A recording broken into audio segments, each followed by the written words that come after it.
This is my Bostitch Pancake Air Compressor. I use this for everything. Right out of the box, it's ready to go. No oil needed. It goes up to 150 PSI. It's small enough that I can easily pack it around with me, take it with us camping, and it does everything I need it to do. So real quick, I'll show you a couple specs. So right here, you got 1 and 2 ports for your airlines. Here is your pressure regulator, and I'll go ahead and turn it clockwise so you can see the pressure gauge move as I turn.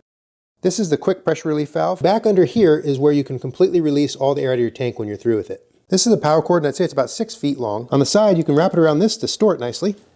This is the airline it comes with. It's nice and flexible. Here's some of the accessories that it comes with. This shoots air straight out of this nozzle, great for filling up balloons, dusting off workbenches. This here is awesome for filling up car tires, ATVs, bicycles, whatever you need to. Tire gauge and a few others. Connecting the airline is simple. Connecting an air tool is super easy.